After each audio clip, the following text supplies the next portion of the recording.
I bought and restored an 80-year-old mansion, and the HOA sent cops to extort me, so I taught them a lesson they will never forget. They thought they owned the town. They were wrong. The mansion was a wreck when I found it. Roof caving in, broken windows, vines swallowing the porch. But it was beautiful. Historic. Built long before the subdivision or the HOA existed. I bought it at auction, paid cash, and filed every permit with the county. Restoration, plumbing, electrical, roofing, all approved. The mansion wasn't inside the HOA. It wasn't on their map. It wasn't under their rules. But the HOA hated it. They said the house was an eyesore that hurt property values. They demanded I stop renovating and submit to their architectural committee. I laughed and kept working. That's when the harassment started. Board members parked outside every morning taking pictures. They tried to fine me. They mailed warnings. They even tried to claim the house was abandoned property. Then they crossed the line. One afternoon, 2 police officers knocked on my door. They said someone reported illegal construction, unsafe living, and zoning violations. I showed my permits and the officers apologized, but the calls kept coming. Week after week, the HOA called the cops on me.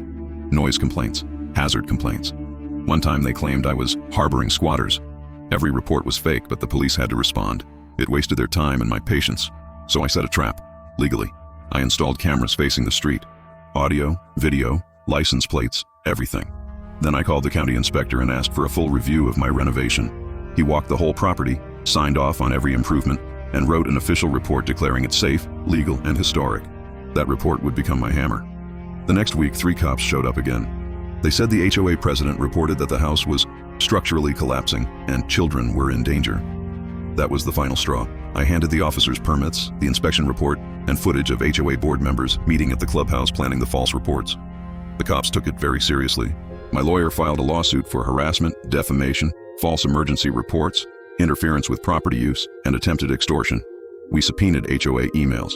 And that's when the truth came out. The HOA president wrote that she wanted to force the old mansion owner to sell cheap, so the HOA could buy the land and build a clubhouse. She planned to use the police as leverage. In court, the judge was furious. Calling the cops to intimidate a homeowner is a criminal offense.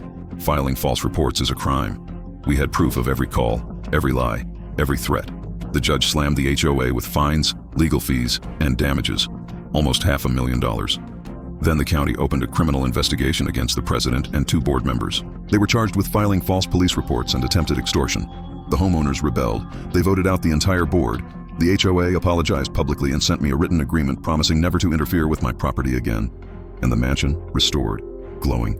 Historic markers, fresh paint, restored windows, and a beautiful garden. The town loves it now. People take photos in front of it every weekend. The HOA tried to control me. Instead, I taught them what happens when you weaponize the law against the wrong person. If you love HOA justice stories, like the video and subscribe.